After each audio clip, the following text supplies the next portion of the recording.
J'appelle maintenant pour la table ronde Monsieur Latournerie, préfet du Val d'Oise, Madame Kelfa, qui est chargée de mission prévention de la radicalisation auprès du directeur de cabinet du préfet, Monsieur Thibault Gamès, chef du service départemental de renseignement territorial.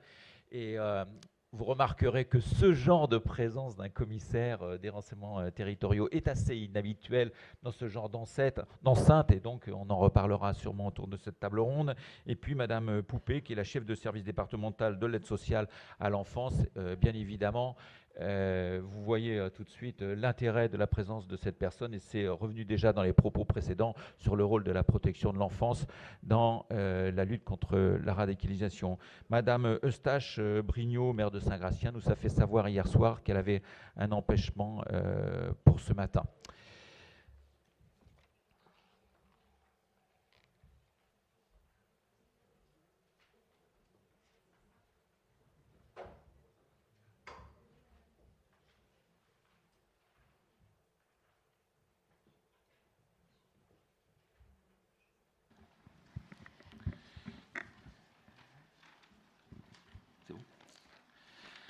Alors, l'objet de cette table ronde, c'est l'articulation des acteurs sur les territoires.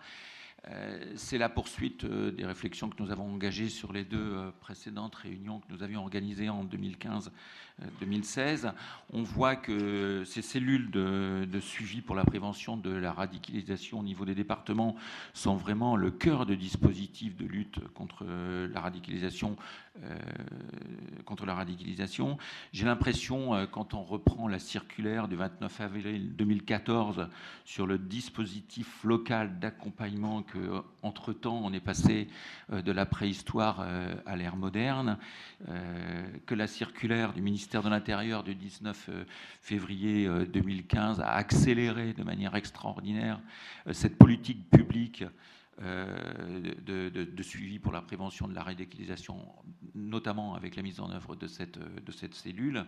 Elle donne un rôle majeur au préfet au niveau des départements sur la composition des cellules, sur son rôle, sur les publics concernés, sur les outils à mettre en œuvre, sur les coopérations à développer, sur l'articulation entre les différents services, entre les différents acteurs, sur les relations au niveau des CLSPD, avec les programmes de réussite éducative, l'articulation avec le conseil départemental, avec les mairies. Je pourrais poser une autre question tout à l'heure sur la charte déontologique pour l'échange d'informations aussi, que nous avions suivi dans le cadre des travaux. C'était en 2014, je crois, initié par le CIPD. Comment est-elle vécue sur les départements? Vit-elle d'abord sur les départements? Donc, monsieur de Latournerie, vous êtes préfet du Val d'Oise. C'est sur vous, sur vos épaules, que repose dans ce département cette politique publique. On évoquait tout à l'heure à demi-mot qu'elle a sûrement fait exploser, alors exploser c'est pas le bon mot quand on parle de cette problématique, mais enfin a fait exploser sûrement certaines cultures professionnelles et certaines frontières entre les professionnels. Oui, je vois bien que exploser est le mot qui vous convient parfaitement, c'est ça. Monsieur Latournerie, à vous. Bien, merci de me donner l'occasion de présenter ce que, sur le terrain, comme l'on dit, dans les départements, comment nous nous organisons, comment nous fonctionnons depuis finalement une période assez récente, lorsque en janvier 2015 a eu lieu le premier attentat. On a été un peu collectivement victime d'une forme de sidération. Et on a entendu que fait la police, en gros. Ils n'ont rien vu venir, enfin, etc., etc. Donc, réflexe assez classique dans ces situations-là. On pense d'abord à l'ordre public, et puis très vite, au fur et à mesure que malheureusement d'autres attentats sont venus frapper notre pays, au fur et à mesure qu'on a essayé de se pencher activement sur les causes, sur les origines, sur les manifestations de ces risques, eh bien sûr, la réalité est apparue beaucoup plus complexe que cette simplification. Il y a un attentat, c'est la police, enfin pas l'auteur de l'attentat, mais c'est à la police de le régler. On arrive très vite, et on y est vraiment, je vais le démontrer, dans une coopération, dans un travail quasi quotidien entre des services de police, de gendarmerie, de renseignement, bien sûr, mais aussi des services sociaux, des collectivités locales, je vais y revenir. Et tout un tas d'acteurs, finalement, qui sont concernés parce qu'ils sont, sans qu'il y ait besoin d'un attentat pour le révéler, quotidiennement en contact avec des personnes susceptibles, en voie d'eux, ou déjà basculer dans la radicalisation. Alors, comment s'organise-t-on ce que je vais vous décrire de manière assez factuelle, c'est le fruit de ce qui est déjà la nouvelle stratégie nationale d'action contre la radicalisation et le terrorisme. C'est le plan d'action contre la radicalisation et le terrorisme qui a été publié le 9 mai 2016, donc 18 mois après le premier attentat que j'évoquais tout à l'heure, et qui aura vraisemblablement vocation à évoluer au fur et à mesure que la connaissance de tous ces sujets, les expériences seront remontées et analysées et auront fait l'objet des échanges que je vais vous décrire plus avant, avec bien sûr le rôle d'institution centrale, et je veux en particulier signaler le CIPD-R maintenant, qui est bien sûr au centre du dispositif. Alors, comment ça se passe sur le territoire ? En fait, cette stratégie d'action que j'évoquais à l'instant, elle s'articule autour de 7 axes. Il s'agit de détecter les trajectoires de radicalisation et les filières terroristes le plus tôt possible. Pas seulement quand l'attentat se produit ou est sur le point de se produire, même si parfois c'est peu de temps avant. Deuxième axe, surveiller, entraver et neutraliser les filières terroristes. C'est quand même la priorité, c'est de prévenir. Bien sûr, le troisième axe, c'est de combattre le terrorisme dans ses réseaux internationaux et dans ses sanctuaires. Et puis, le quatrième axe, je les cite dans l'ordre où ils apparaissent dans les textes, mais nous sommes là au cœur de notre matinée. Il s'agit aussi de densifier les dispositifs de prévention de la radicalisation pour assurer une prise en charge individualisée des publics. C'est-à-dire que là, on passe de filières, on passe d'adversaires à identifier et à combattre, à de l'humain, quoi. Des gens qui sont repérés comme étant en danger de basculer dans la radicalisation et dans le terrorisme. C'est le cœur de notre matinée. Il y a d'autres axes que je veux citer au passage, qui sont mentionnés dans ce plan d'action. Développer la recherche appliquée en matière de contre-discours et mobiliser à cette fin notamment l'islam de France. C'est un point important qui va se retrouver d'ailleurs dans la mise en pratique au plan territorial. Bien sûr, il faut mieux protéger les sites et les réseaux vulnérables. C'est une base évidente de prévention. Et enfin, nous l'avons malheureusement vécu de trop nombreuses fois, savoir réagir à toute attaque terroriste et manifester ce qu'on appelle la résilience de la nation, c'est-à-dire, quand l'événement est arrivé, réagir en restant ce que nous sommes et ce que nous voulons être.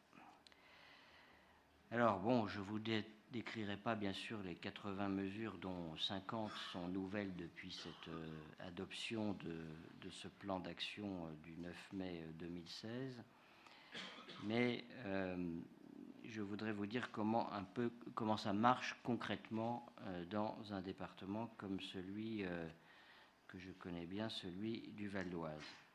Alors on va retrouver bien sûr des éléments qui ont été présentés par monsieur le procureur tout à l'heure. Premier impératif,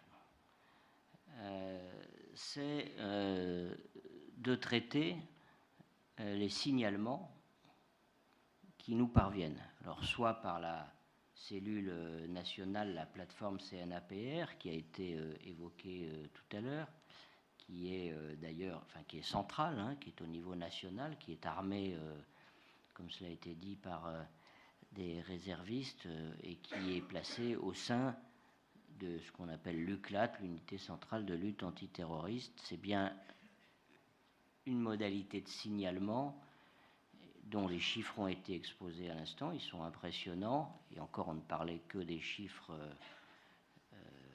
portant sur des renseignements validés, considérés comme pertinents. Il y en a beaucoup plus d'appels.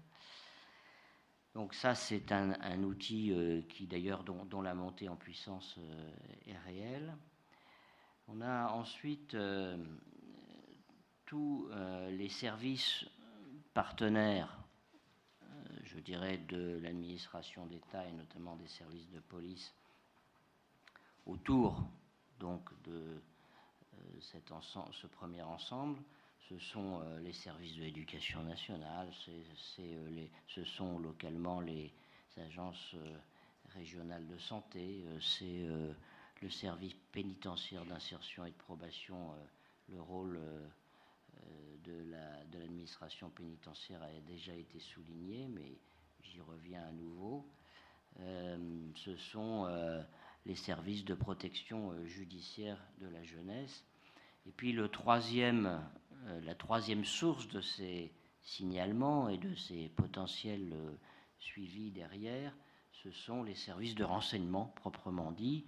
Le renseignement territorial, Thibaut Gamès vous en parlera tout à l'heure de manière plus détaillée.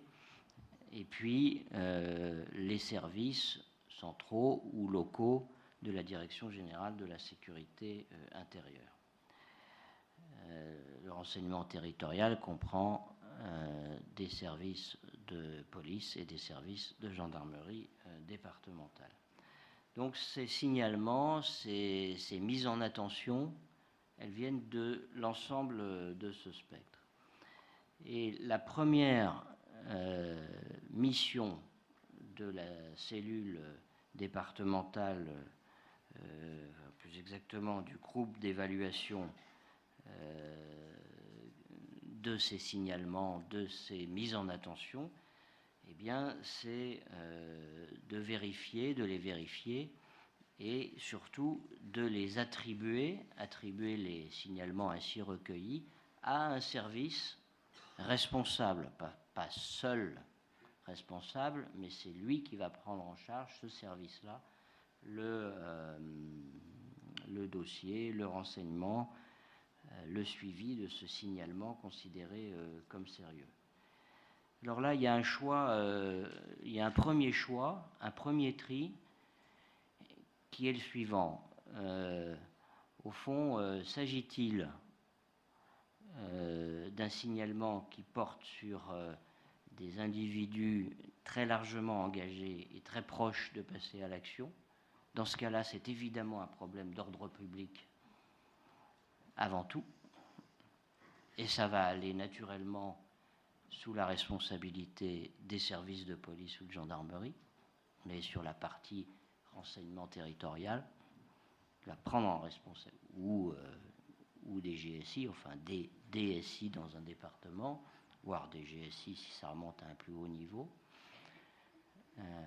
Ou bien s'agit-il d'un signalement qui traduit un début de radicalisation, une possibilité de passer à l'acte, une inquiétude suffisamment forte pour être parvenu jusqu'à là, mais qui ne s'est pas encore caractérisée ou dont on n'a pas d'éléments qui laissent penser que ça va entraîner un passage à l'acte ou des difficultés plus fortes. Et à ce moment-là, il s'agit de prendre en charge les personnes signalées, leurs familles souvent également, et c'est une autre approche que celle que j'évoquais en premier lieu. C'est une première distinction très fondamentale. D'ailleurs, ça a une conséquence très pratique. Dans le premier cas, il faut agir très vite. C'est quelquefois une question de jours, voire d'heures. Et donc, on ne va pas à l'heure, enfin plus exactement, quand on en est à une question d'heure, les services sont déjà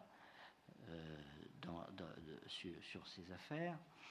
Mais quand il s'agit d'un temps court devant nous, de quelques jours ou courtes semaines, il faut agir vraiment pour prévenir le passage à l'acte. Et c'est la raison pour laquelle, s'agissant des groupes d'évaluation, c'est-à-dire qui vont avoir pour charge de déterminer dans quel cas on se trouve, eh bien, le groupe d'évaluation va se réunir de manière restreinte à une fréquence hebdomadaire. C'est-à-dire toutes les semaines, le groupe d'évaluation se réunit. Il comprend le renseignement territorial, la sécurité intérieure, la police judiciaire, généralement, la gendarmerie, bien sûr, et est présidé par le préfet ou son directeur de cabinet. Donc c'est vraiment une cellule très opérationnelle qui se réunit une fois par semaine.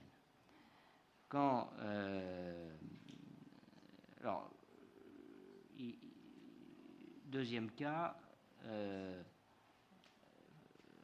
la première finalité de ce groupe, vous l'avez compris, c'est de savoir qui va traiter le dossier et dans quelles conditions, très rapidement, pour qu'on ne perde pas de temps.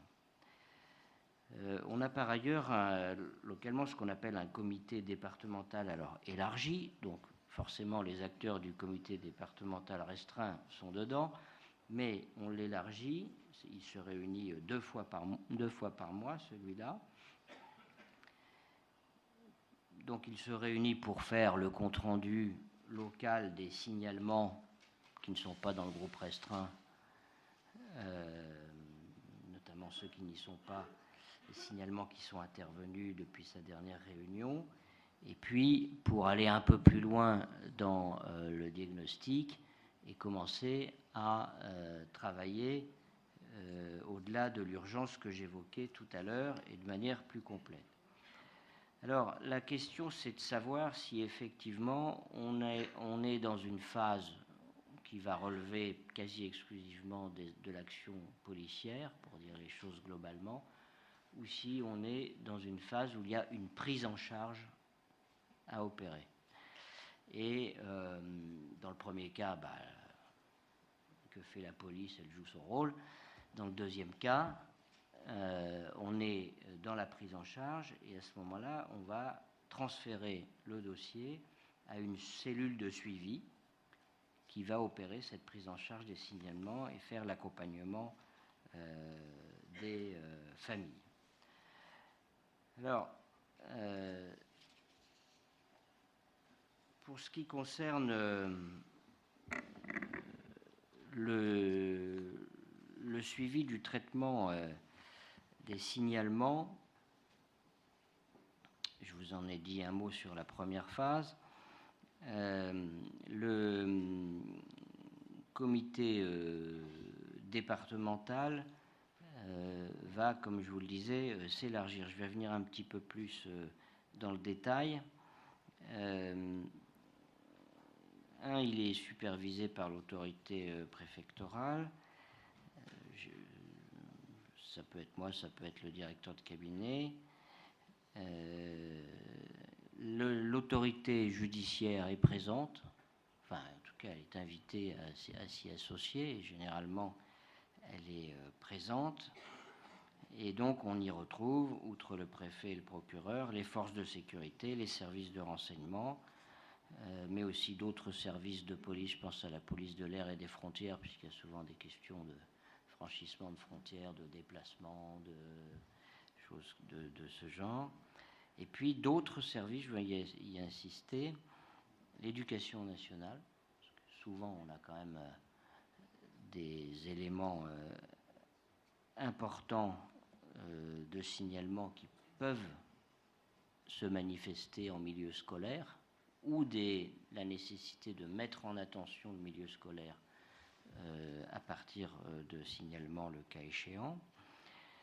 Nous avons aussi présence de ce qu'on appelle dans le Val d'Oise la MAVO, c'est-à-dire la maison d'arrêt du Val d'Oise, où là, comme cela a été dit tout à l'heure, il y a des comportements qui auront pu être mis en évidence et réciproquement des signalements qui peuvent être utiles à la maison d'arrêt.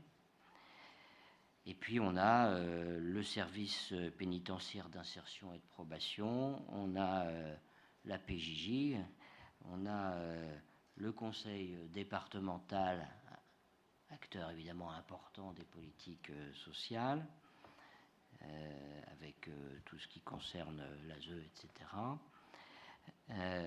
Et puis, on a des délégués du préfet dans les quartiers en politique de la ville, qui sont aussi des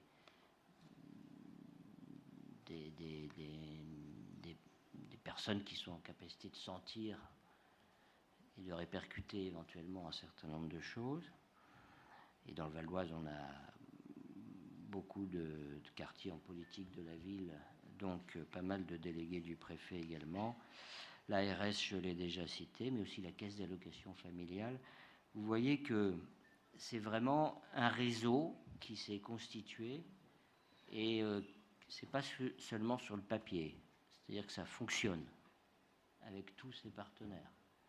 Moi, j'ai présidé plusieurs réunions de ce groupe.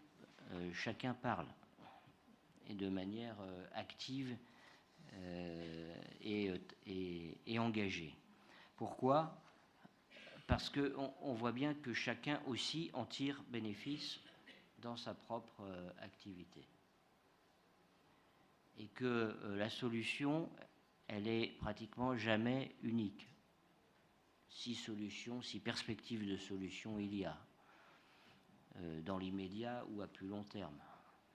Et donc c'est vraiment le travail commun, chacun dans sa spécialité, chacun avec ses règles de déontologie et les règles qui régissent son activité, mais l'échange est devenu une matière première, si j'ose dire, première à la fois parce qu'on a besoin de ces informations dans sa propre pratique, première aussi pour être plus efficace à plusieurs.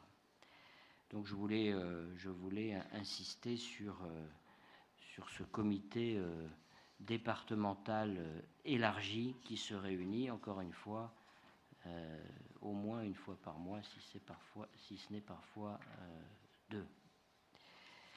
Et puis, je voudrais aussi insister maintenant sur la prise en charge, c'est-à-dire, encore une fois, quand on est sur la partie purement policière des choses, menace d'un passage à l'acte, etc., c'est une affaire qui est pratiquement purement policière.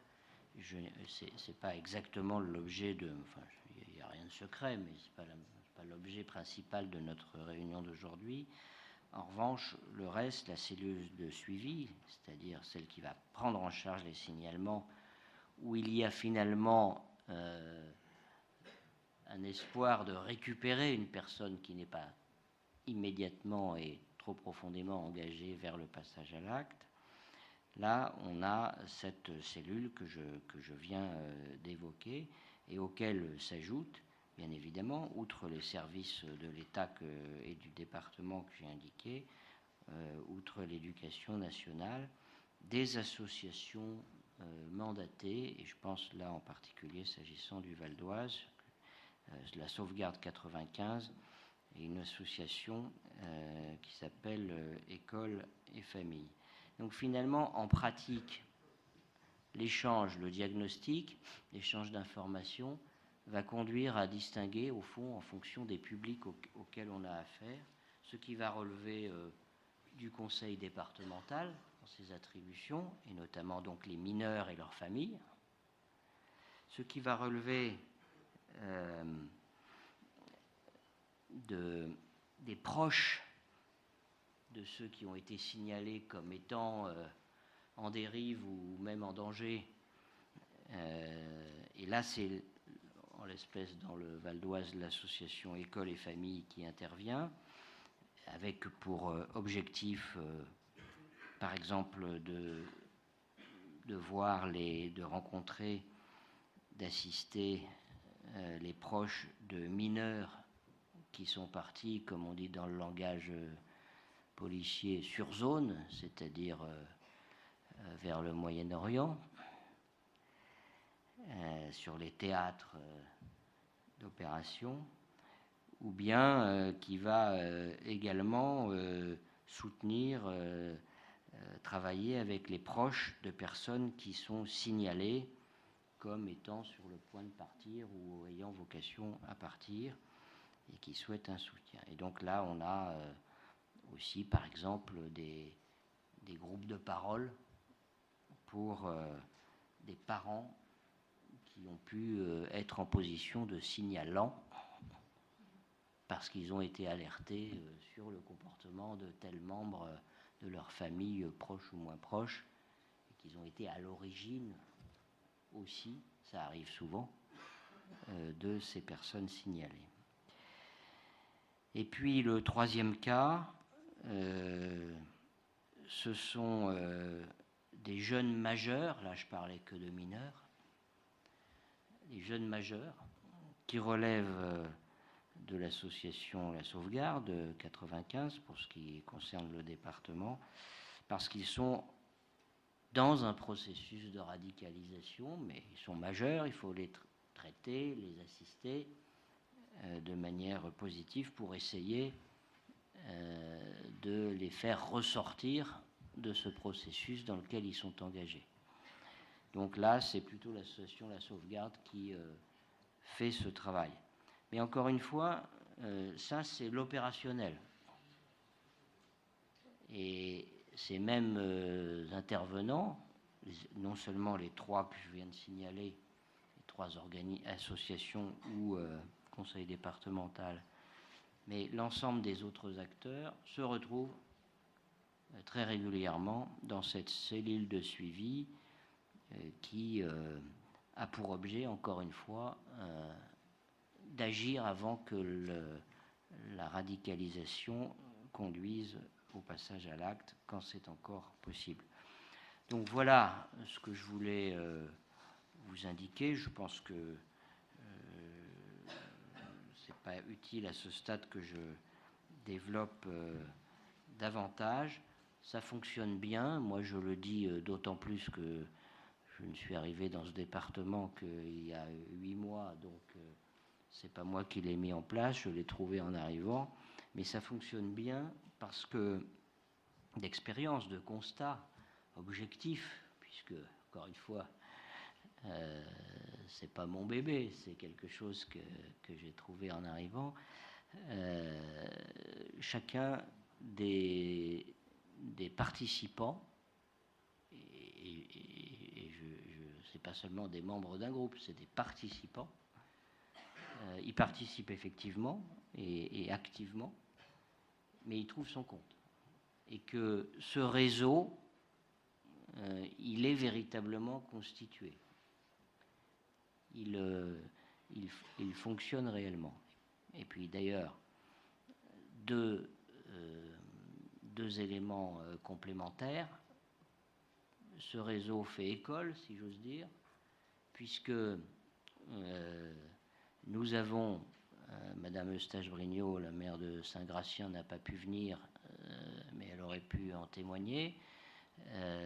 Nous avons, à un niveau intercommunal, une organisation du même type, pour travailler à une échelle, encore une fois, de l'ordre de l'intercommunalité, en l'espèce sur Saint-Gratien et les environs, avec les mêmes partenaires dans leur déclinaison locale, la plupart du temps. Et nous avons en expérimentation pour le moment dans une commune, qui est la commune de Goussainville, où on a quand même constaté des dérives assez inquiétantes, y compris atteignant la cellule de base de la République qui est la mairie, quoi. Des membres du conseil municipal tentant de prendre le pouvoir, enfin, des choses qui sont pas tout à fait conformes à notre conception de la laïcité, on va dire les choses comme cela, enfin, qui sont en fait très inquiétantes, et à une mainmise sur plusieurs éléments déterminants de l'action communale, une tentative en tout cas. On a été amené, enfin, le maire bien sûr a joué son rôle, a réagi, mais en même temps on a été amené à mettre en place aussi sur cette commune-là un conseil, enfin une cellule de suivi fondée sur les mêmes principes, avec une proximité encore plus forte du terrain local. Et bon, là, c'est encore un peu tôt pour en tirer les conclusions, mais on a trouvé collectivement utile de s'inspirer des principes mis en exergue sur le plan départemental, voire intercommunal, pour, dans le cas d'une situation un peu particulière, voir comment on peut en tirer les enseignements. Salima, qui est l'une des plus actives intervenantes dans tous ces dispositifs, parlerait, parce qu'elle parle plus souvent l'anglais que moi, d'empowerment. C'est vraiment ce principe-là, c'est le local. Enfin, c'est sur le terrain que les choses se passent. C'est vrai au niveau départemental, ça peut être vrai aussi au niveau intercommunal et local. Monsieur le préfet, merci. Madame Khelfa, vous allez venir en complément des propos de Monsieur Latournerie. Justement, c'était une question que j'allais poser, c'est le rôle des élus de terrain, les maires. Il y a 3-4 semaines, dans le cadre d'une commission nationale de citoyen et justice, on avait le témoignage d'un, mais on a le témoignage régulier de maires qui disent bien comment ils sont en proximité des citoyens et comment ils peuvent être aussi en difficulté, voire désarçonnés par rapport à ce rôle et au rôle qu'ils doivent jouer dans ce dispositif global qu'ils ne comprennent pas forcément complètement, notamment parce qu'ils ont une multitude d'activités dans le cadre de leur mairie. Madame Khelfa. Sur cette question précise, le rôle des élus, effectivement, est prépondérant sur le terrain. C'est la raison pour laquelle on a mis en place des groupes de travail spécifiques qui sont véritablement à l'échelon communal, où l'objectif de ces groupes sont de discuter, de détecter des situations de radicalisation sur le territoire. Et effectivement, ils sont animés par les élus parce qu'eux connaissent leur terrain, connaissent leur population, et comme ils sont plus proches de la population, ils sont en mesure de présenter, de dresser un tableau de ce qui se passe sur le terrain. Ah non, mais continuez votre intervention. Pardon.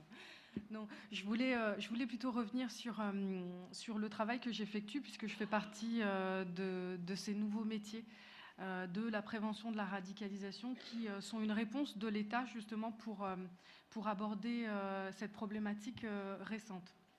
Donc l'objectif premier, c'est véritablement de pérenniser la manière dont on va prévenir la radicalisation, mais ce travail comporte des spécificités. Je voulais les dresser avec vous, puisque pour la plupart, vous avez un profil de travailleurs sociaux. Donc on a vu la multiplicité des intervenants et cette pluridisciplinarité. Ça illustre, à mon avis, la manière dont on travaille véritablement, c'est-à-dire la diversité des profils et les compétences qui sont mobilisables et complémentaires. Parce que sur la radicalisation et sur un sujet aussi sensible, on se rend compte qu'on a besoin de toutes les forces et toutes les compétences pour pouvoir travailler au mieux. Donc, sur cette thématique-là, et je vais être très brève, la collaboration est véritablement essentielle, elle n'est pas facultative. Donc, la spécificité du métier et de la prévention de la radicalisation, c'est de travailler avec tout le monde, en interdirectionnel, avec tous les services déconcentrés, mais aussi avec les acteurs locaux, aussi différents qu'ils soient, avec des associatifs, avec des services partenaires, avec les services déconcentrés, sur un panel très très large. Ça peut aller de la jeunesse et sport à la prévention spécialisée, en passant par le conseil départemental. Et là, Madame Poupée pourra expliciter davantage les missions et les fonctions qu'elle a dans cette articulation locale. Je voulais aussi souligner un point très très important à mon sens, c'est le bouleversement des cultures de travail. Puisque on se rend compte et on travaille avec des associatifs, avec des travailleurs de terrain, qu'il faut les sensibiliser dans un premier temps, c'est nécessaire. Mais surtout, on leur demande d'avoir un regard attentif sur des pratiques religieuses, par exemple, chose qu'ils ne faisaient absolument pas par le passé. Donc c'est une vraie révolution, puisqu'ils ont toujours été focalisés sur leurs indicateurs, sur leur travail d'éducation, de soutien à la parentalité, de soutien aux jeunes, mais pas véritablement à regarder avec vigilance la pratique religieuse des individus. Et là, on leur demande cette gymnastique et ça prend du temps. D'où la nécessité de les sensibiliser. Il y a aussi un autre point qui est important, c'est le soutien. Et je serai aussi rapide. C'est le soutien aux équipes de travailleurs sociaux, puisque ce sont des acteurs de terrain, donc qui ont accès à l'information, qui ont accès aux familles, qui ont accès aux jeunes. Et on sait que sur la radicalisation, le cœur de cible, ce sont les jeunes. Donc, les travailleurs spécialisés, la prévention spécialisée, les acteurs de terrain sont des portes d'entrée d'accès à l'information et de remontée d'informations, de signalement. Donc, c'est ce que j'observe à mon niveau. La pluridisciplinarité et la nécessité de travailler avec tous dans un cadre de collaboration, tout en respectant bien évidemment les prérogatives des uns et des autres. C'est aussi la nécessaire sensibilisation des professionnels. Il faut absolument passer par là. Et enfin, la collaboration qui se fait, l'échange d'informations. Mais là, je laisserai Monsieur Gamès et puis Madame Poupée illustrer ce propos. Alors, Madame Poupée, la main vous est tendue depuis tout à l'heure. Le rôle essentiel du conseil départemental, pilote de la protection de l'enfance. Je rappelle que dans la salle, il y a des représentants de la sauvegarde du 95 qui sont chargés quand même de mettre en œuvre cette politique départementale. Pour plus de précision aussi, donc en dehors du fait d'avoir invité un élu de base qui était la maire de Saint-Cyprien, de Saint-Gratien, pardon, de Saint-Gratien, nous avions invité le parquet du TGI de Pontoise qui n'a pas pu venir en raison d'un turnover de magistrats et du départ du magistrat correspondant. Allez, la parole au conseil départemental. Merci beaucoup.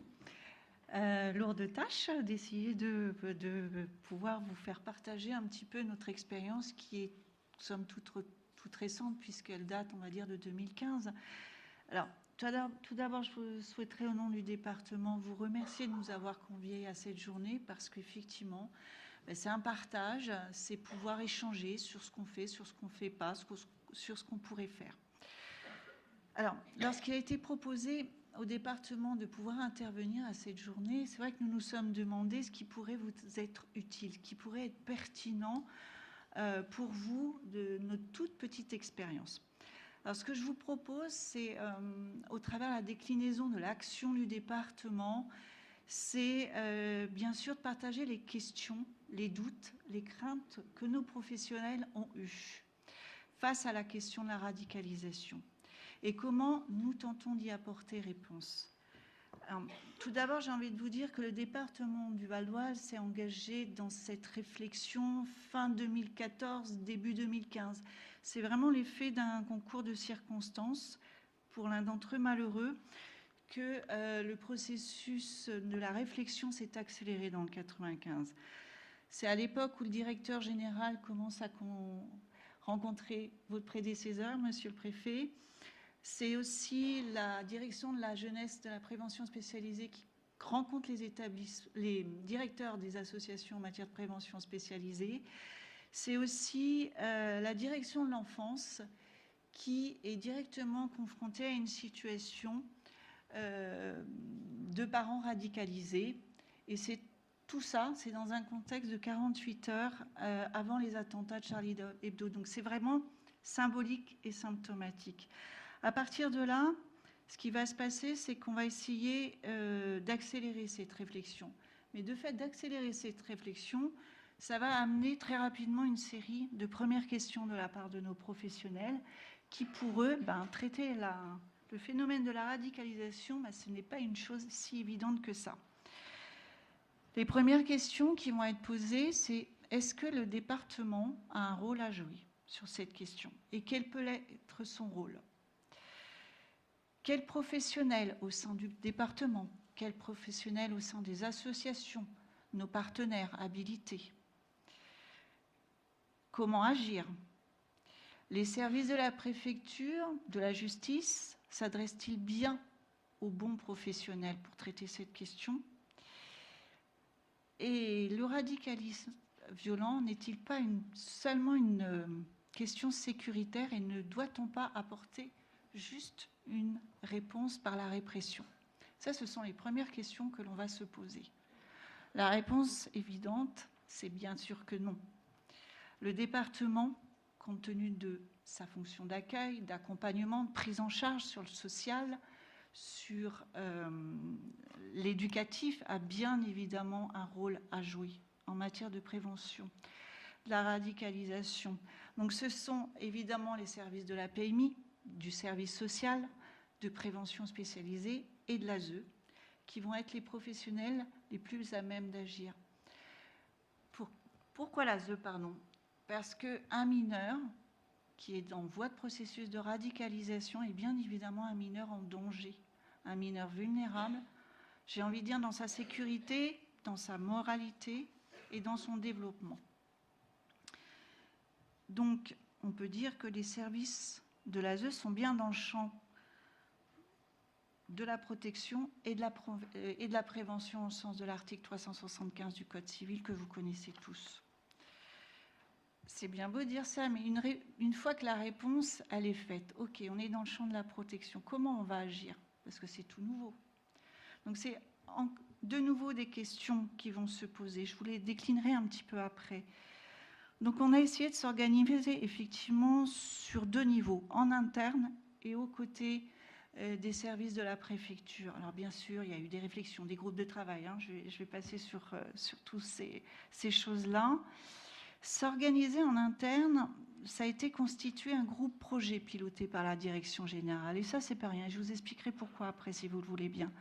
Ça a été aussi de concevoir un groupe ressources d'environ 15 personnes qui sont issues de différentes directions au sein du conseil départemental. Alors, vous avez la direction de la vie sociale, vous avez la direction de la santé, vous avez la direction des collèges, la direction de la prévention spécialisée et de la DRH. Ça a été aussi d'organiser un dispositif de formation, mais assez de grande envergure, à différentes échelles et à destination de l'ensemble des professionnels issus des directions que j'ai pu vous citer. C'est aussi mettre en place, vous parliez tout à l'heure, Madame Kelfa, des travailleurs sociaux qui sont confrontés directement. Donc ça a été aussi... L'idée, c'était de mettre en place des supervisions sur cette question-là, particulièrement. Et c'est engager des réflexions pour créer des outils d'accompagnement, constituer un réseau de professionnels. On en parle beaucoup depuis ce matin, mais c'est vraiment l'une des clés qui va permettre d'avancer. J'ai envie de dire que mettre en place toutes ces actions, s'organiser en interne, ça a permis de répondre en partie, je dis bien en partie, aux questions que les travailleurs sociaux, les professionnels dans leur ensemble se sont permis. Ça a permis aussi de répondre un tant soit peu aux craintes qui sont toutes bonne foi, qui sont vraiment légitimes et qu'il ne faut, je pense, dans notre rôle ici de ne jamais les ignorer. J'ai pu entendre, par exemple, de la part des professionnels de l'ASE, et je vais les reprendre texto si vous voulez bien, sommes-nous capables de traiter cette question? Qu'est-ce que la radicalisation violente? Sommes-nous équipés? Savons-nous? Pouvons-nous travailler en confiance envers ce public, avec la police, les services de la préfecture? N'est-il pas risqué d'aller à l'encontre de personnes engagées dans un processus de radicalisation? Est-ce que je m'expose? Est-ce qu'il y a des risques pour moi, pour ma famille? Qu'en est-il du secret professionnel? Pouvons-nous partager et quoi partager? Toutes ces questions, on les a eues. Et il a bien fallu y répondre. Enfin, en tout cas, tenter d'y répondre. Je ne dis pas qu'elles sont toutes. Elles ne reviennent pas régulièrement. Et les moyens que nous avons trouvés, en tout cas en interne, c'est un petit peu toutes les déclinaisons que je vous ai faites tout à l'heure. Je vous ai parlé d'un groupe projet piloté par la direction générale. Mais mine de rien, quand on voit, c'est pas tous les jours que le directeur général des services pilote des groupes dans un département, et le fait qu'il soit directement impliqué, ça montre l'investissement qu'il y a aux côtés des professionnels. Et ça, c'est un engagement, je trouve, assez fort dans notre institution et qu'il va pouvoir traiter différentes questions, notamment la sécurité. C'est au niveau du directeur général que nous traitons la question de la sécurité au sein du département. Un groupe ressources de 15 professionnels issus de différentes directions, ça va permettre, si vous voulez, à tous les professionnels de pouvoir aller les questionner en tant que besoin. Ça veut dire que ce groupe de personnes, issues de toutes les directions que j'ai pu vous citer, sont identifiées, institutionnalisées, on en fait partie, et du coup, ça permet, voilà, chacun peut aller, à un moment donné, être des relais sur le terrain par rapport à une question qui pourrait être posée, qui peuvent être remontées, etc. Organiser un dispositif de formation, ça permet de comprendre, connaître et mieux appréhender le phénomène. Ça permet aussi d'objectiver, parce qu'effectivement, il y a beaucoup de choses qui se passent, de l'ordre du réel, de l'ordre du fantasme. Donc, il faut trouver sa place dans tout ça. Et proposer un dispositif de formation, nous, on l'a proposé dans une démarche méthodologique alternant la théorie et la mise en pratique, avec différents intervenants de différents domaines. C'était sur l'histoire, la sociologie, la psychologie, j'en passe sûrement, sur la sociologie, j'ai dit la géopolitique, connaître l'islam et ne pas confondre, justement, vous en parliez, monsieur Lafitte, tout à l'heure, la religion, qu'est-ce que c'est et qu'est-ce que c'est le radicalisme violent, quelque chose qui n'ont rien à voir. Donc ça permet d'objectiver pour éviter, par exemple, de perdre ses moyens. Et il en est de même concernant la mise en place de supervision.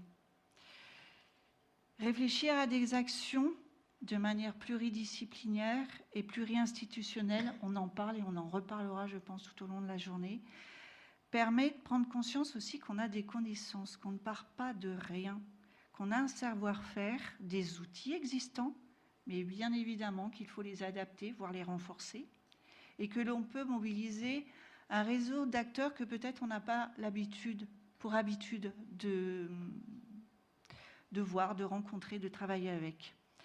Et par exemple, en matière de prévention, actuellement, ce que nous visons à l'ASE, c'est de renforcer et développer des actions collectives, qui n'est pas évident pour le référent éducatif, qui, dans sa pratique habituelle, est plutôt dans une relation duelle avec l'enfant, avec sa famille. Donc, on parle de modules de citoyenneté pour nos jeunes pris en charge, mais qui ne sont pas engagés dans le processus. On parle d'ateliers culturels, on parle de groupes de parole. On en a rapidement fait état tout à l'heure. Pourquoi? Parce que ça permet tout simplement de développer le sens critique, le libre arbitre. Et ça, mine de rien, c'est un levier pour éviter autant que faire se peut d'être engagé, d'être pris éventuellement dans un processus. Ensuite, en matière de prise en charge, nous pensons que si nous arrivons à décrypter le parcours de radicalisation, à repérer les causes sous-jacentes, les moments de rupture, en somme, à construire des grilles d'analyse, ce que nous essayons de faire. Aujourd'hui, c'est de manière empirique, mais on compte bien les vérifier de manière scientifique, eh bien, on pourra identifier, je pense, des leviers qui vont constituer des outils pour permettre des prises en charge adaptées. Voilà. Ça, c'est un petit peu en interne ce que nous avons développé. Je vous le disais aussi en introduction, il ne s'agit pas d'intervenir en interne, il s'agit d'intervenir aussi aux côtés de l'État.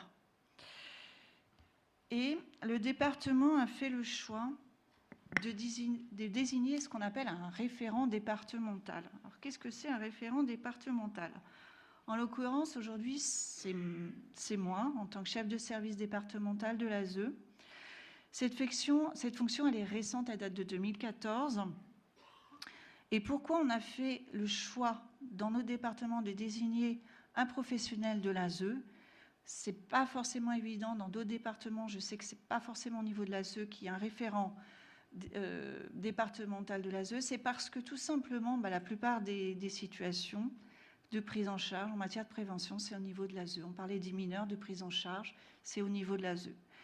Donc dans ces cas-là, effectivement, ça paraissait une évidence. Donc j'ai envie de dire que ma fonction, elle a deux missions. En externe, je suis le partenaire identifié. Et c'est à ce titre que je participe à la cellule préfectorale.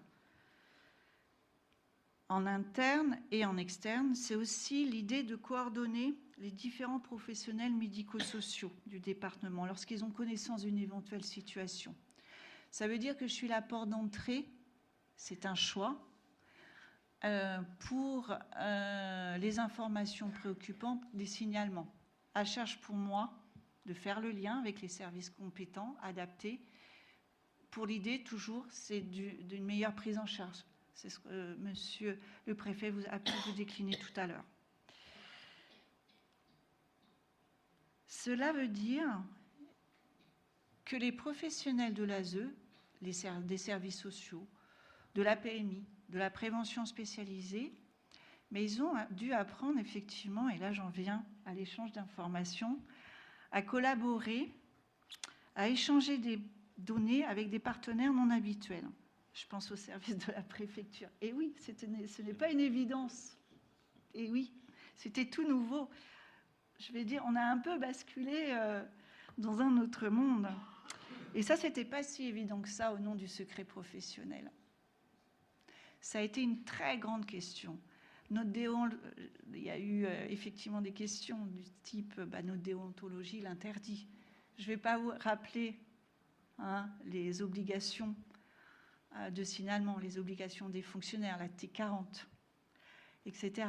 Mais du coup, il a fallu travailler toute cette question-là. Oui, on peut partager, chacun dans nos prérogatives, et ça peut fonctionner.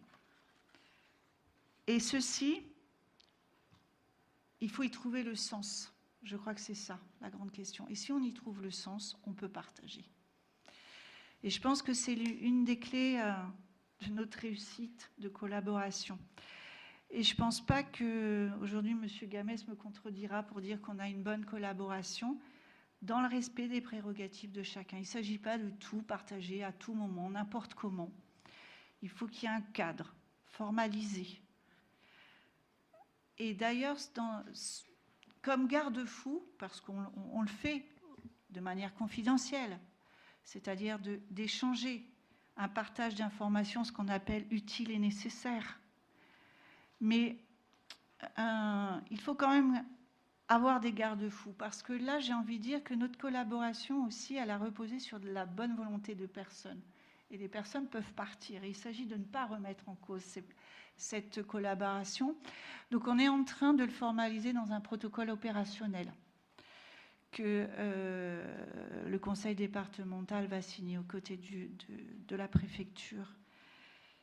Et dans ce protocole opérationnel, qui est national, puisqu'il y a un protocole type que l'on décline dans chaque département, que l'on peut préciser, l'idée, ça va être de dire quelles actions, quelles limites, quand, comment et pourquoi, tout simplement. Mais mine de rien, le fait de l'écrire et de le signer, de s'engager, ça permet d'avoir des rappels et des garde-fous, comme je le disais tout à l'heure.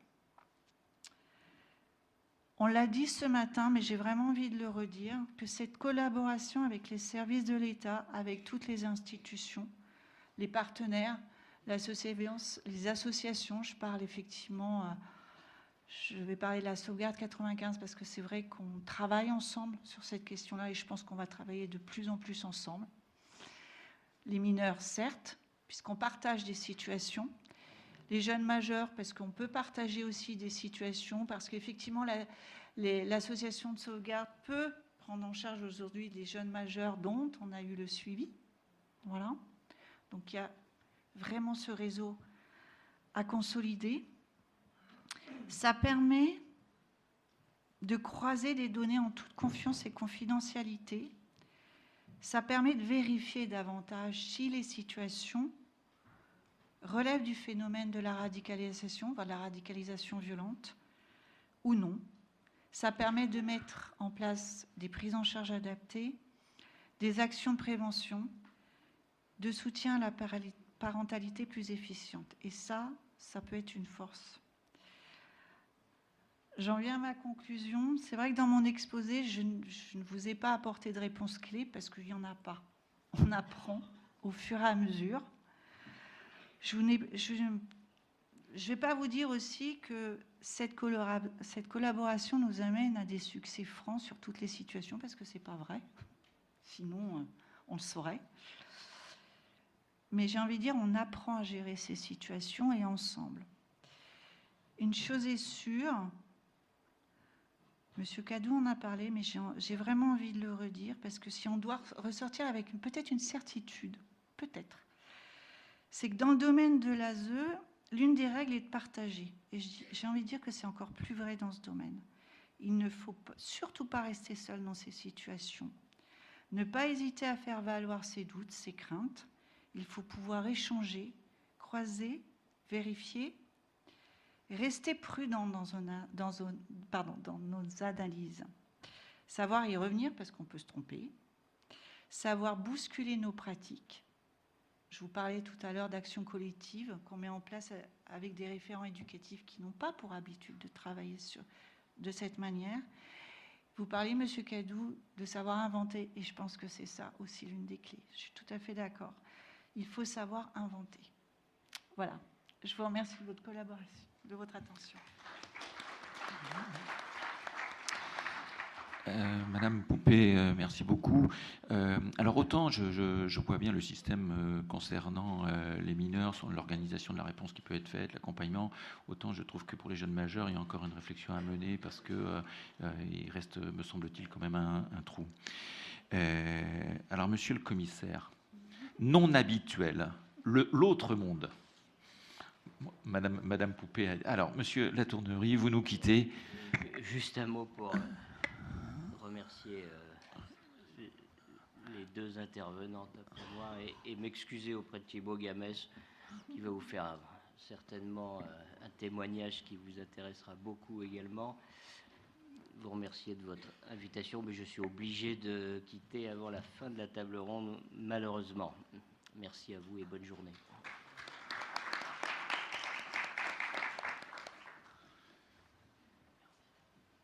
Oui, alors je disais le non habituel, l'autre monde.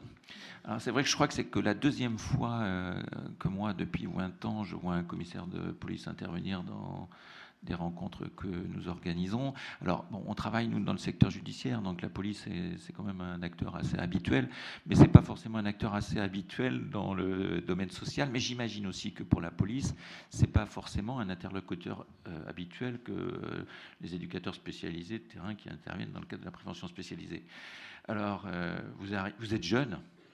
Vous arrivez donc avec une idée renouvelée, j'imagine, du rôle que peut avoir la police, notamment avec les acteurs du département qui jouent au niveau du social leur rôle de terrain. Décrivez-nous, alors comment on appelait ça les RG avant, les renseignements territoriaux aujourd'hui, et ce n'est plus du tout la même chose. Hein. Oui, merci. Bonjour à toutes et à tous. Alors, une présence inhabituelle selon vous, moi, j'ai pas l'impression, en fait, pour tout vous dire. Voilà. Depuis que je fais du renseignement, donc depuis un petit peu plus de 3 ans, Je suis un petit peu vieux quand même dans le métier, même si ça ne se voit pas, mais bon, c'est pas grave, je ne vous dirai pas mon âge. Partager, assister à des tables rondes, échanger sur les expériences, voir comment on peut faire évoluer un dispositif. J'ai envie de dire que dans le Val d'Oise, ça se fait très régulièrement. Alors ça se fait effectivement dans le cadre du dispositif qui est mis en place et sous la direction du préfet du département, bien sûr. Mais ça se fait aussi assez directement entre les différents interlocuteurs, parties prenantes en fait, sur la radicalisation. Alors je regarde un petit peu parce qu'on m'a mis quelques thèmes à aborder. Alors c'est vrai, on met l'échange d'informations, un bouleversement. Moi, j'ai pas l'impression en fait. C'est une évolution. Voilà. Je crois que tout le monde, vous en parliez, Madame Poupée, a fait évoluer sa méthode de travail face à la radicalisation. On a fait pareil. La base du renseignement, c'est qu'il doit être partagé. Un renseignement, si on le garde pour nous, ça sert à rien. Alors c'est vrai qu'il y a le mythe des renseignements généraux, de la Direction générale de la sécurité intérieure, ces services de renseignement qui savent tout sur tout le monde et qui ne disent rien à personne. Et c'est de leur faute quand il se passe quelque chose. Moi, je ne suis pas tout à fait d'accord avec ça. Je trouve que ce n'est pas vrai dans le Val d'Oise. Voilà, le renseignement, il est partagé. Il est partagé dans le respect des prérogatives de chacun. Vous en parliez également, Madame Poupée. Ce qui régit le renseignement, c'est le besoin d'en connaître. Voilà. Donc, je donnerai les informations que je juge utiles à mes interlocuteurs pour qu'eux-mêmes puissent travailler.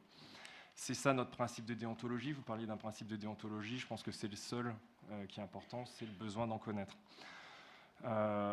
Ces échanges, ils se font, donc, comme je disais, directement ou dans des cadres bien institutionnalisés. Et puis c'est très marrant parce qu'on dit souvent le mythe des renseignements qui ne disent rien, mais moi je trouve que je me heurte plus à des réticences et à une objection du secret professionnel quand je vais vers les gens, ce qui est assez paradoxal. Voilà, il y a notamment une certaine catégorie de professionnels qui ne sont pas représentés dans la salle, je ne vous vise pas, avec lesquels c'est très dur de travailler. On me dit, oh, mais vous savez, moi, le secret dans mon métier, c'est très important. Je dis, bah, vous savez, dans le mien aussi, mais ça ne m'empêche pas de partager des informations quand même. Voilà, enfin je crois que faut partir... c'est à chacun de faire un effort et de se dire oui, effectivement, je dois trouver le curseur qui me permettra de pouvoir échanger et de collaborer avec les autres services. Voilà, comment on s'intègre, nous, dans la problématique de la radicalisation. Donc le préfet vous l'a expliqué, effectivement, nous participons au principe de prévention, détection, mais également suivi et lutte contre la radicalisation. 2 services de renseignement dans chaque département français, la DDSI et le renseignement territorial.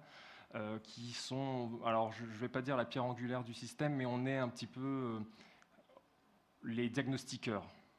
Voilà, c'est-à-dire que tous les signalements, qu'ils soient faits par le numéro vert comme par les partenaires. Petite parenthèse, dans le Val d'Oise, on commence à avoir largement plus de signalements qui nous viennent de nos partenaires que du numéro vert. Ça veut dire que ça marche bien aussi. On est là pour pouvoir dire où on place le curseur dans la dangerosité. Nous, ce qui nous anime d'abord, c'est de savoir si les personnes qu'on nous signale vont pouvoir être dangereuses. D'accord ? Si effectivement on a des éléments de dangerosité, quelqu'un qui veut partir en zone irako-syrienne, quelqu'un qui veut intégrer une filière terroriste en vue de commettre des attentats en France, on passera la main à la sécurité intérieure. Pour le reste, ça regarde le renseignement territorial. Voilà, donc nous, on a un panel très large. On va gérer 80% des signalements à peu près sur le département du Val d'Oise. À nous de voir après quel est le niveau de dangerosité de la personne ou de détresse. Voilà, donc sur notre champ de compétences à nous, le partenariat, il est naturel. Pourquoi ? Parce qu'effectivement, on se rend compte, alors, un changement peut-être dans nos méthodes de travail, c'est qu'effectivement, avant, les renseignements généraux faisaient beaucoup d'analyse globale. On est passé, comme tout le monde, au cas par cas. Parce qu'effectivement, un signalement de personnes radicalisées ne correspond pas à un autre. Voilà, donc à nous de voir. On retrouve des choses. On vous a présenté effectivement les indicateurs permettant de laisser penser qu'on a de la radicalisation. On les retrouve très régulièrement, mais d'une personne à l'autre, ce ne sont pas les mêmes. Voilà. Nous, on va très souvent identifier une rupture dans le parcours des personnes. Alors, un décès mal digéré, le divorce des parents, du harcèlement à l'école, enfin, ce genre de choses pour les adolescents notamment. Bon, j'ai pas de psychologue, j'ai pas de psychiatre, j'ai pas de travailleurs sociaux dans mon service, donc je suis bien obligé de me tourner vers des personnes pleinement compétentes pour le faire, qui se font leur culture au fur et à mesure sur cette thématique qui n'est pas évidente pour elles non plus. Donc je me dis tant mieux, parce que nous, des fois, on est confrontés à un mur, on n'est pas les seuls, donc on travaille ensemble. Voilà, donc nous, si vous voulez, ce partenariat, il va de soi. Voilà, moi je peux continuer avec la sécurité intérieure à me focaliser sur les personnes qui potentiellement porteront atteinte aux valeurs de la République, et à charge pour les professionnels du social ou du psychologique et autres de se charger des cas de personnes en détresse. Alors ça ne veut pas dire qu'on leur refourgue le bébé, qu'on est bien content et puis qu'après on se dit ouf, un de moins à eux de jouer. Voilà, on a les représentants de la sauvegarde 95 avec lesquels on travaille très régulièrement, on est content d'échanger. Voilà, je me rends compte qu'au fur et à mesure, ils sont confrontés aux difficultés qu'on a eues, nous, en amont, quand on a commencé à traiter les cas. Donc c'est bien. Donc on partage, on tire des conclusions sur le phénomène, on se professionnalise. Voilà ce que je voulais vous dire. Donc il y a de la confiance. Enfin, globalement, je pense que ça marche bien. Comme vous le disiez, Madame Poupée, on essaie aussi de faire en sorte que le dispositif il survive aux personnes. Hein. C'est une affaire de personnes, mais je crois que la dynamique est lancée. Là, on a une bonne synergie, donc ça marchera. Ça marchera sans problème. Un grand point aussi pour démystifier notre travail, ce sont les sensibilisations. C'est comme ça que l'on a commencé également. Mon adjoint et moi, nous sommes allés sensibiliser au phénomène nos partenaires. Le conseil départemental, la CAF, j'irai la CPAM demain, l'éducation nationale, la PJJ, le SPIP, enfin voilà. Le but du jeu, c'est de nous faire connaître, nous, service de renseignement, pour dire voilà, nous ne sommes pas un service qui a une fiche sur tout le monde et qui vous attend au coin de la rue pour savoir si vous payez bien vos impôts.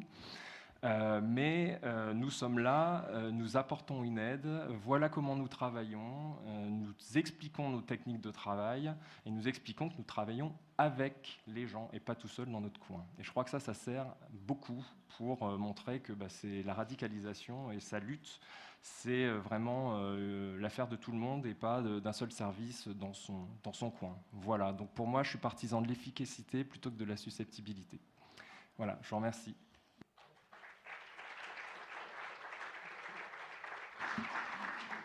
Alors une question avant de passer la parole à la salle, aux trois intervenants. Au vu de ce qu'on a entendu, existe-t-il quelque part, alors pour vous, les renseignements territoriaux, quelque part une cellule qui réfléchit à comment on peut dynamiser ces dynamiques partenariales sur l'ensemble du territoire national?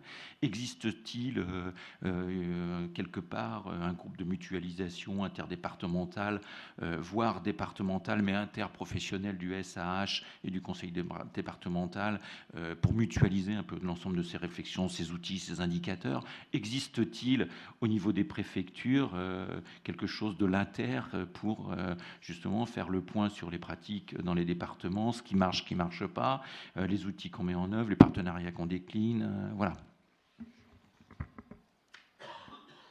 Au niveau des préfectures, d'abord, il y a la cellule de suivi qui permet de faire remonter des informations, d'échanger autour des situations auxquelles sont confrontés les services partenaires. Donc, ça permet déjà de problématiser ou alors de synthétiser les difficultés ou les réussites auxquelles sont confrontés les services. Ça, c'est la première des choses. Ensuite, au niveau de la préfecture, on met en place un certain nombre de groupes de travail thématiques. Et suivant les groupes de travail thématiques, forcément, on essaie d'abord d'identifier les compétences mobilisables et complémentaires. Et à partir de là, on essaie de créer au maximum des synergies. Ça veut dire que sur des sujets aussi sensibles que l'instruction dans la famille, on va mobiliser des acteurs comme le conseil départemental, mais aussi la direction académique. On va également mobiliser des acteurs comme l'ARS, puisqu'il y a des publics sensibles. Donc c'est vraiment très différent. On va aussi travailler en étroite collaboration avec l'autorité judiciaire, notamment dans le cadre de saisines qui pourraient découler des enquêtes environnementales menées par le conseil départemental ou les services sociaux des communes. Les départements, vous avez un groupe au niveau national qui met en commun, qui mutualise, non ? Non, pas au jour d'aujourd'hui, parce qu'au niveau du département, alors, les départements ne sont pas au même niveau. Chaque département n'est pas au même niveau, n'a pas, pour X raisons, et ça leur appartient, n'ont pas engagé une réflexion poussée. Donc, du coup, on n'en est pas du tout là. Non, non. C'est vrai que là, pour l'instant, au niveau du département... Alors, ça ne veut pas dire que... En tout cas, le département du Val d'Oise n'est pas allé voir ailleurs ce qui se passait. En tout cas, on est allé en Belgique, on est allé à différents endroits, on fait partie du programme IS2, enfin voilà, des choses comme ça. Mais au niveau conseil départementaux, on ne peut pas dire que ce soit organisé au jour d'aujourd'hui, c'est pas vrai. Monsieur Gamès. Alors effectivement, enfin, au niveau local, on ne peut pas dire qu'on ait trop le temps en fait, de réfléchir sur le phénomène. Alors comme je vous le disais lors de nos échanges avec nos différents partenaires, effectivement, on a une idée, donc on essaie un petit peu de faire évoluer le processus, mais la charge de travail est telle que c'est un petit peu compliqué de se dégager du temps, même pour participer à ce genre de table ronde, auquel je prends part bien volontiers. Le renseignement territorial a un service central au niveau de Paris qui a en charge d'abord d'agréger, d'agglomérer dans la division de la radicalisation tous les écrits faits sur les personnes signalées. Alors d'une part pour pouvoir échanger avec l'unité de coordination, l'unité de coordination de la lutte antiterroriste, pardon, et avec la DGSI, d'une part donc pour tout ce qui est préservation des atteintes à l'ordre public, mais également de pouvoir participer à des cercles de réflexion pour savoir comment on peut faire évoluer, alors comment évolue le phénomène et comment on peut faire évoluer les pratiques pour prendre en charge et traiter ce phénomène. Voilà, donc ça se fait vraiment plus au niveau central. Monsieur Gamès, merci. Hier soir, on a eu une demande d'une rédactrice en chef d'un hebdomadaire assez connu dans le social, enfin, pour ne pas le citer, ce sont les ASH, de cellules qui fonctionnaient. Je vous signale que je vais lui signaler qu'il y a une cellule qui fonctionne, c'est celle du Val d'Oise, et vous risquez d'avoir un coup de téléphone de sa part. Des questions dans la salle ? Tout là-haut.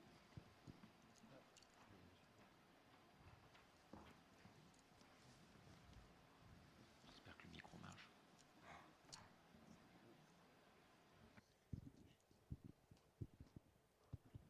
Bonjour, merci pour vos interventions. Bruno Zilbert, je suis le directeur de l'association CITEA.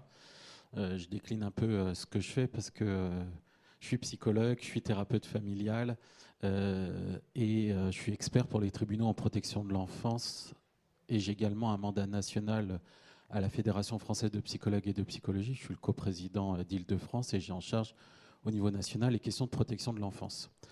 Je vous remercie, Madame Poupée et Monsieur Gamès, d'avoir mis un petit peu de souplesse et je regrette que Monsieur le Préfet ne soit plus là, mais dans ce qui était dit auparavant, parce qu'on avait l'impression que tout va bien dans son discours, que tout ce que l'État met en place fonctionne, et pour avoir récemment encore discuté avec notamment un ancien ministre de l'Intérieur, mais pas que, il n'est pas aussi confiant que Monsieur le Préfet. Je voulais poser des questions. Alors, certes, ça appartenait plutôt à la préfecture. Peut-être, Madame Khalifa, vous pourriez répondre pour la préfecture et revenir sur la question du soin, parce qu'on parle beaucoup de prévention, on évoque le soin, on va rarement dans le contenu du soin. Monsieur Gamès a évoqué le fait d'avoir une grande difficulté de parler avec certains corps de métier. Nous également dans le soin, nous rencontrons cette difficulté également entre professionnels.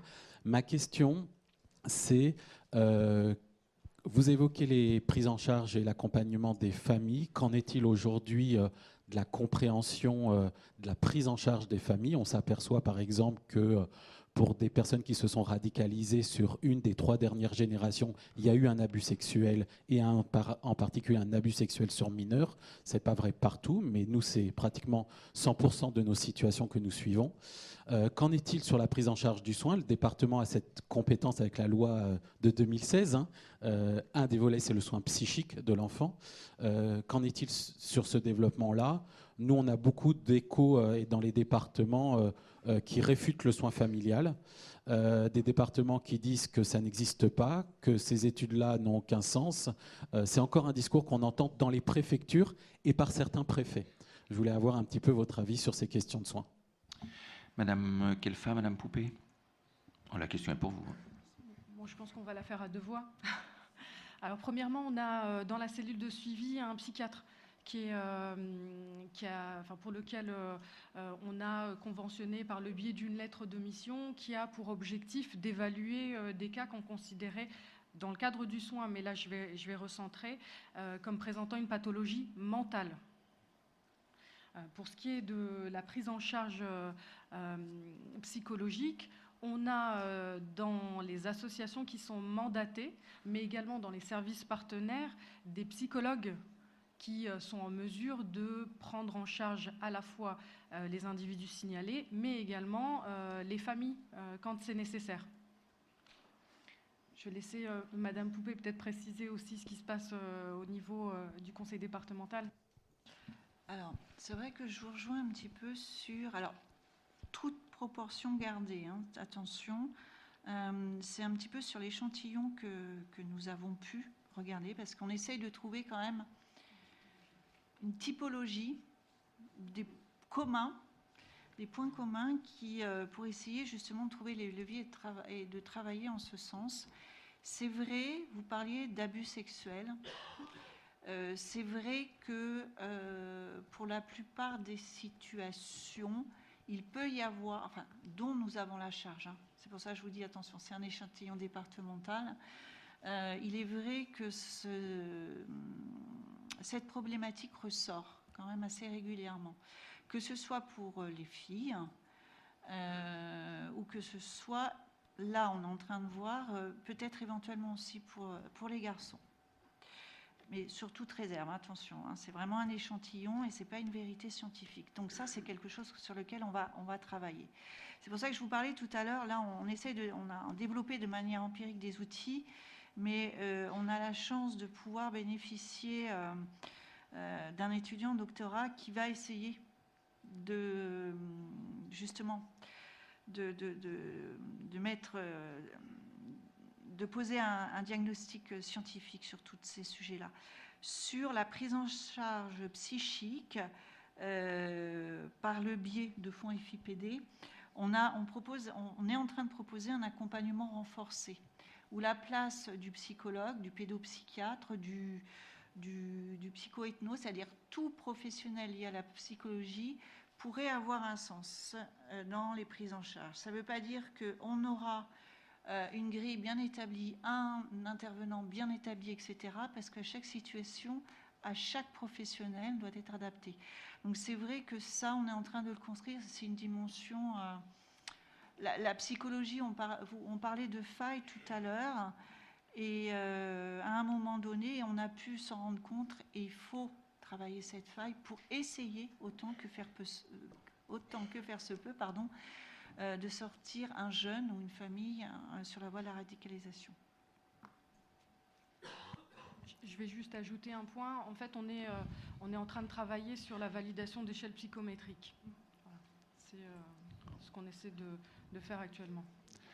Alors, une dernière question peut-être avant d'entendre les représentants de l'ARCA. Là, levez la main.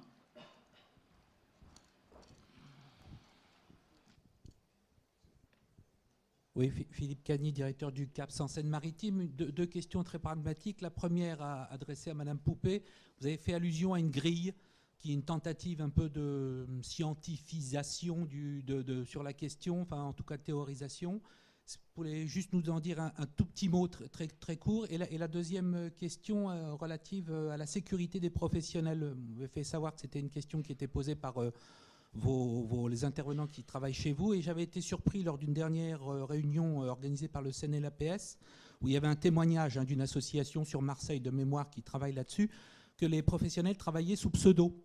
Ça m'avait interpellé, j'aurais pas eu moi naturellement eu cette idée-là. Donc est-ce que vous pouvez m'en dire juste un petit peu plus sur la question de la sécurité des professionnels? Est-ce que vous avez pris des mesures particulières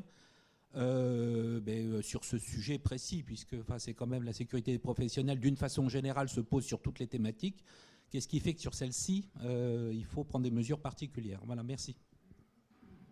Alors, sur la sécurité, ça va se placer sur différents niveaux. C'est vrai que c'était classique, en tout cas dans le département du Val d'Oise, au niveau du plan Vigipirate, au niveau de tout ça, c'était pas forcément quelque chose sur lequel on travaillait énormément.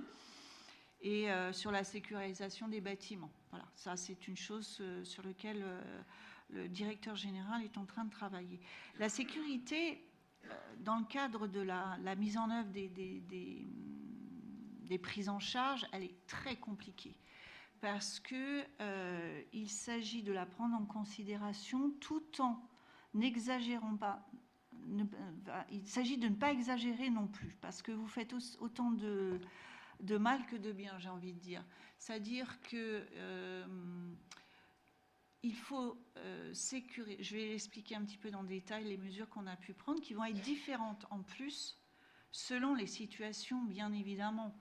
Quelqu'un qui est, j'ai envie de dire, à un niveau 1, où effectivement on pense qu'il est en train de basculer, on ne va pas prendre des mesures de sécurité. C'est un jeune, par exemple, où on va travailler classiquement avec les professionnels. Après, on a pu avoir, j'ai envie de dire, quelques situations sur le haut du panier où là, oui, on va prendre en charge, on va prendre des mesures de sécurité plus drastiques. C'est par exemple, quelque chose de tout bête, enfin tout bête. C'est vrai que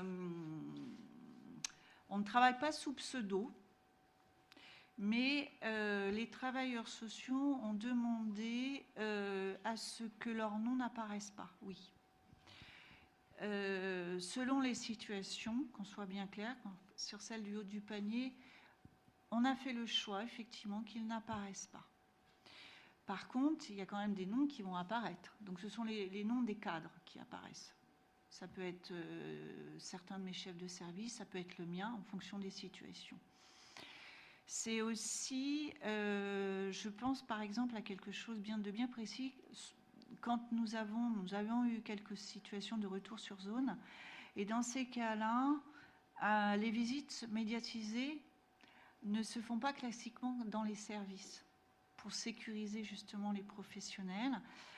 En fonction de la situation, on a pu mettre en place, soit on va changer de lieu, soit ça peut se passer dans les locaux centraux, par exemple là où je suis positionnée. On va demander le secret du lieu de placement des enfants, par exemple. Voilà. Mais ça, c'est vraiment des choses qu'on met en place au fur et à mesure et en fonction des situations. Et je vous disais que la question de la sécurité est très délicate. Alors, on échange aussi ensemble sur la dangerosité, etc. Voilà, c'est clair aussi que si on me dit attention, la situation est dangereuse pour aller évaluer au domicile, on ne va pas forcément faire ça. Mais après, il ne faut pas en faire trop, il faut en faire aussi un peu. Parce que si vous en faites trop, on peut penser, dire attention, si on met en place tout ce système-là, c'est que c'est très très très dangereux et j'ai un risque. C'est pas ça non plus, il ne faut pas exagérer. Voilà. Donc du coup, c'est trouver le juste milieu dans le système de la sécurité. Et puis vous avez sûrement posé une autre question, mais je ne sais plus. Sur la grille, oui. Sur la grille, on est un peu en train de travailler dessus. C'est-à-dire que vous n'allez pas travailler de la même façon en fonction des situations, des profils. Et l'idée, c'est de croiser différents items. Par exemple, en matière de protection de l'enfance dite classique, j'ai envie de dire, vous avez tout ce qui est les faisceaux d'indices, les croisements, etc., la déclinaison. Là, c'est un petit peu pareil, mais on va un peu plus travailler sur les faits. Qu'est-ce qui a fait le contexte familial et identitaire, le parcours biographique, pardon, les projets entre amis, comment ça se passe, les faits, l'écoute active. Alors bien évidemment, on ne va pas arriver devant un jeune en disant « t'es radicalisé, vas-y explique-moi, moi je vais arriver, je vais te déradicaliser ». Là, ça ne fonctionne pas. C'est toujours par des questionnements détournés, des choses comme ça, pour arriver à essayer autant que faire se peut de trouver des leviers. Ça va être aussi, par exemple, l'importance du vocabulaire qu'on va utiliser. On ne va pas lui dire ce que tu appliques, ce n'est pas vrai, ce n'est pas la religion, parce que nous, de toute façon, on ne sait pas, on ne connaît pas, et lui, la personne est persuadée qu'elle est dans le vrai. Donc si vous dites non, il est faux, on est dans le système binaire, non, il va vous dire au contraire, c'est vous qui avez tort et c'est moi qui ai raison. Ça va être, voilà. c'est un petit peu tout ça qui va être adapté par rapport brièvement. Et puis évidemment les indicateurs qu'on a pu tout vous développer, que Monsieur le procureur a pu vous développer. Madame Poupée, merci. Merci à l'ensemble des intervenants. Je crois que vous nous avez bien fait saisir ce qu'était dans un département le travail de cette cellule. Mais je crois aussi qu'on entend bien les doutes, et ça c'est extrêmement important parce qu'on n'a pas la solution et il faut continuer à travailler comme cela. On a bien saisi le caractère interdisciplinaire, mais aussi la mobilisation de l'ensemble des acteurs sur un territoire et la nécessité de développer des partenariats non habituels à l'origine non habituelle pour pouvoir apporter des réponses à cette problématique. Merci beaucoup.